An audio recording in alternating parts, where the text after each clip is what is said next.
अमेरिकी राष्ट्रपति ट्रंप ने दावा किया कि टैरिफ से शेयर बाजार में जबरदस्त बढ़ोतरी हो रही और हर दिन नए रिकॉर्ड्स बन रहे हैं। साथ ही सैकड़ों अरब डॉलर देश की तिजोरी में आ रहे हैं। उन्होंने सोशल मीडिया ट्रुथ जो है सोशल पर कहा कि अगर किसी एक्सट्रीम लेफ्टिस्ट कोर्ट ने इस वक्त टैरिफ के खिलाफ फैसला सुनाया तो इतनी बड़ी रकम और सम्मान को वापस पाना मुश्किल होगा। प्रवीण सर, ट्रंप ने यह भी चेतावनी दी है कि ऐसा फैसला 1929 की तरह महामंदी भी ला सकता है, जिससे देश की अर्थव्यवस्था पूरी तरह से तबाह हो जाएगी।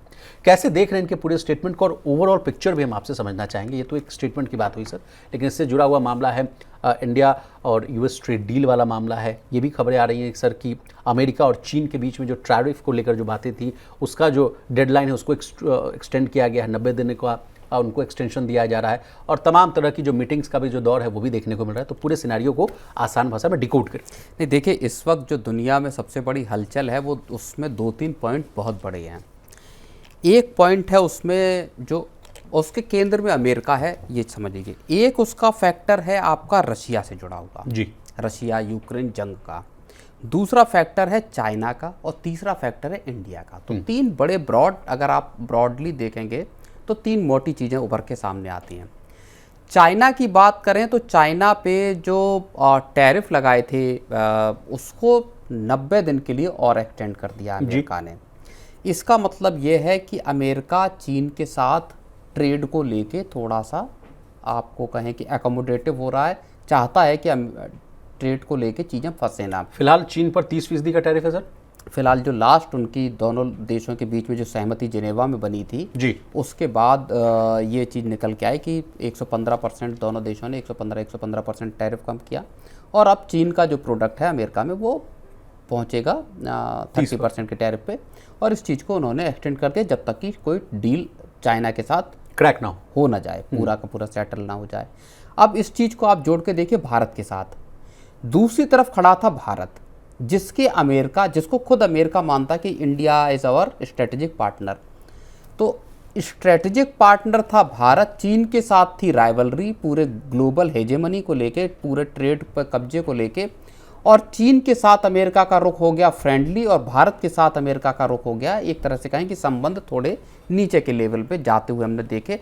भारत पे 50% का टैरिफ अमेरिका ने लगा दिया। मुझे याद आ रहा है, जैसा आपने अभी बात कही कि न्यूज़ रूम में आप बता रहे थे सर कि वो पाकिस्तान का इस्तेमाल इस तरह से करना चाह रहा है, जैसे रशिया यूक्रेन वाला आप मामला समझा रहे थे ना, कि उस तरह से वैसा सिचुएशन यहाँ भी क्रिएट करना चाह रहा है अमेरिका। बिल्कुल, देखिए, अब सेंटकॉम में जो सेंट्रल कमांड है वहाँ पे आसिम मुनीर को बुलाया जाना, जनरल जो हैं पाकिस्तान के COS, जो सेल्फ जिन्होंने खुद को फील्ड मार्शल बना लिया, और 2 महीने में उनकी दूसरी विजिट हुई। और ये धमकी भी दे रहे हैं सर। और फिर उन्होंने न्यूक्लियर थ्रेट दिया है वहाँ से, फ्लोरिडा से भारत को, कि हम ये कर सकते हैं। तीसरी चीज़ उन्होंने ये कहा कि भारत ड्रैम बनाए हम 10 मिसाइलें लेके, और उसको कई तरह की धमकियां दी। एक धमकी रिलायंस के चेयरमैन मुकेश अंबानी के लिए भी इस तरह की उनकी धमकी आई, और भारत का उस पर पलटवार भी आया। अब आप अमेरिकन सॉइल पर रह के, बड़ी बात ये नहीं कि आसिम मुनीर ने इंडिया को धमकी दी कि हम न्यूक्लियर थ्रेट दिया एक तरह का, बड़ी बात यह है कि अमेरिका की सॉइल पे बैठकर, अमेरिका की धरती पर रहकर उन्होंने भारत को ये न्यूक्लियर थ्रेट दिया। तो भारत का भी जवाब आया सर, वो कह रहे हैं कि देख लीजिए किस तरह से पाकिस्तान का जो परमाणु भारत की जो टिप्पणी है वो बेहद संतुलित है। उसमें किसी तरह का थ्रेट या किसी तरह के पलटवार की बात नहीं की गई है। केवल ये बात है कि हम अपने नेशनल इंटरेस्ट की या सिक्योरिटी को हम कायम रखेंगे।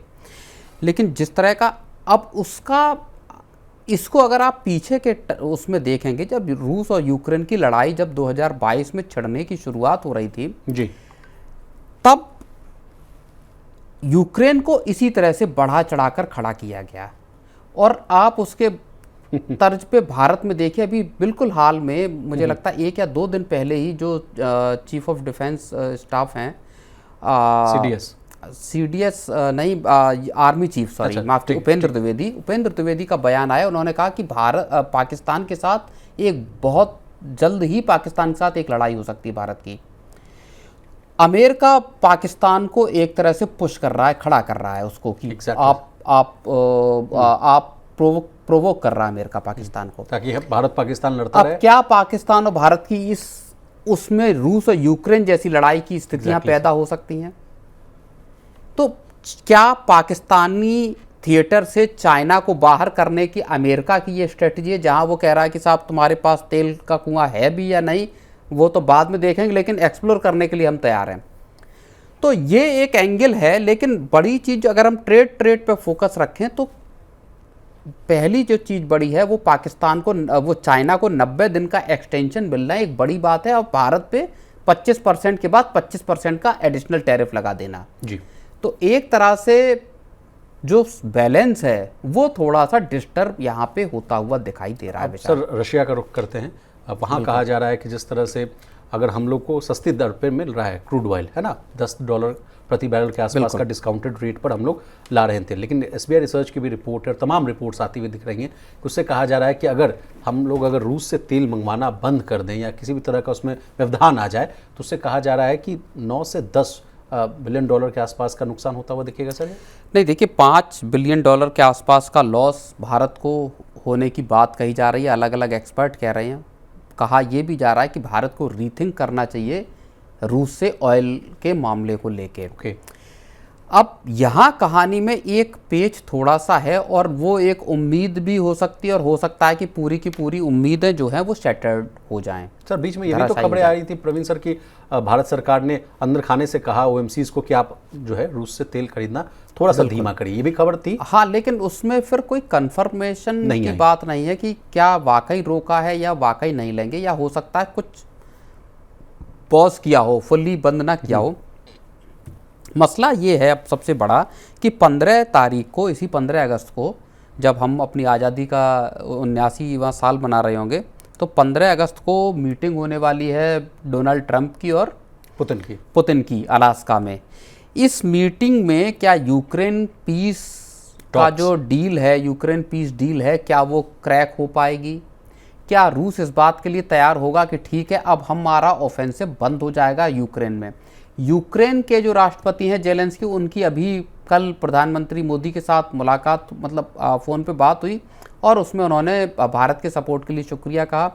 लेकिन उनका ये कहना है कि कोई भी पीस डील बिना यूक्रेन की रजामंदी के नहीं हो सकती जी। यानी अमेरिका और रूस मिलके यूक्रेन के लिए कोई डील नहीं कर सकते जी। दूसरी तरफ रूस का ऑफेंसिव लगातार जारी है यूक्रेन में। तो अगर मान लीजिए एक डिस्टेंट उम्मीद है इस बात की कि अगर प्री पीस डील पे बात आगे बढ़ी और या पीस डील हुई अगले कुछ दिनों में, तो अमेरिका और यूरोपियन यूनियन रशियन ऑयल पर से अपना एम्बार्गो या अपना प्रतिबंध हटा सकते हैं। अगर वो प्रतिबंध हटा तो भारत के लिए एक तरह से मौके खुलेंगे। भारत का के ऊपर जो 25% का जो टैरिफ लगा है वो भी खत्म होगा, रिवोक हो सकता है। और दूसरी तरफ ये है कि जो भारत को जो $5 बिलियन का जो लॉस हो सकता है रशियन ऑयल ना खरीदने पे, क्योंकि लगभग 39% भारत का जो पूरा क्रूड का इंपोर्ट है उसमें 39% रशिया से आ रहा है जी।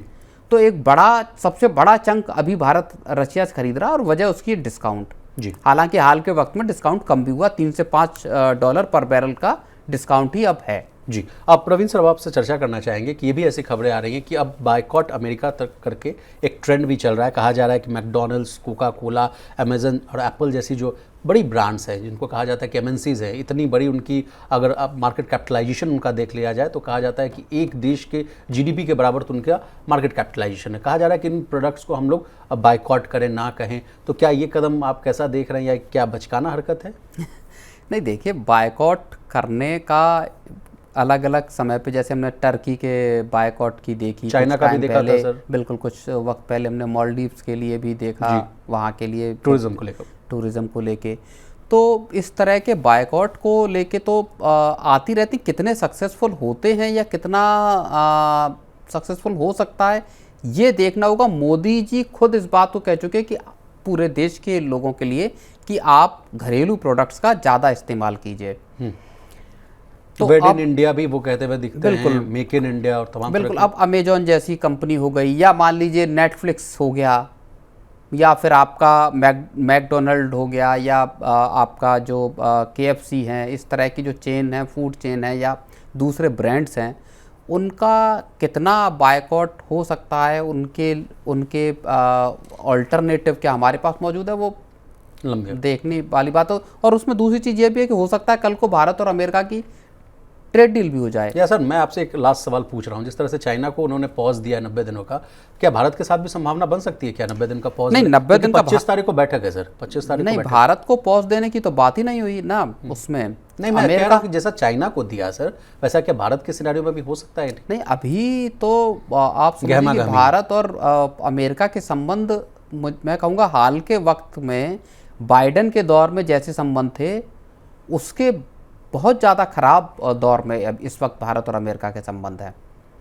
भारत अपनी चीज़ों से पीछे हटने को तैयार नहीं। खुद प्रधानमंत्री मोदी ने कहा कि मुझे इसकी बड़ी कीमत चुकानी पड़ सकती है पर्सनली। तो इसका मतलब है कि चीज़ें बहुत ज़्यादा तनाव के मोर्चे पे हैं। और आप एक चीज़ और मैं बताऊं, पाकिस्तान की इस तरह की खबरें आ रही हैं कि पाकिस्तान में जो भारत के डिप्लोमेट्स हैं, पाकिस्तान ने उनको गैस की और पानी की सप्लाई रोक दी है, उनको न्यूज़पेपर की सप्लाई रोक दी है। तो एक नई क्राइसिस क्या बिल्डअप हो रही, क्या भारत उसके जवाब में पाकिस्तानी जो डिप्लोमेट्स हैं इंडिया में, उनको इस तरह के उनके साथ इस तरह का एक्शन लेगा?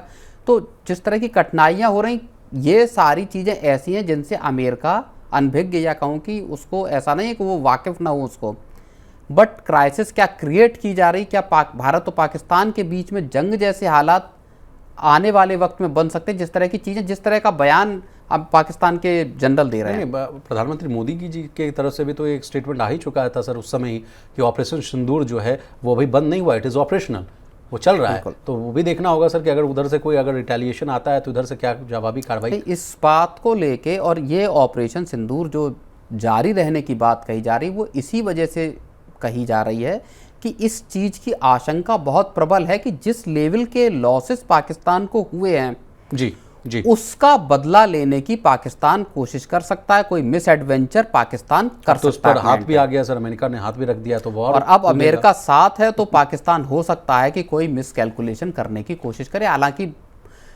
अगर रीजनल कॉन्फ्लिक्ट क्रिएट हुआ तो पाकिस्तान के लिए इस बार सिचुएशन और ज़्यादा चैलेंजिंग होगी, क्योंकि अब तक के पाकिस्तान के साथ जितने कॉन्फ्लिक्ट हुए जी, जो क्रॉस बॉर्डर इंडिया के जो एक्शन हुए, चाहे 1965, 1971, नहीं वो नहीं, सर्जिकल स्ट्राइक्स की बात कर रहा हूँ, जो वॉर लाइक सिचुएशन नहीं थी, जितनी सर्जिकल स्ट्राइक्स या बाकी चीज़ें हुई उसमें भारत ने साफ तौर पे ये कहा कि हम केवल और केवल टेरर इंफ्रा पे अटैक कर रहे हैं।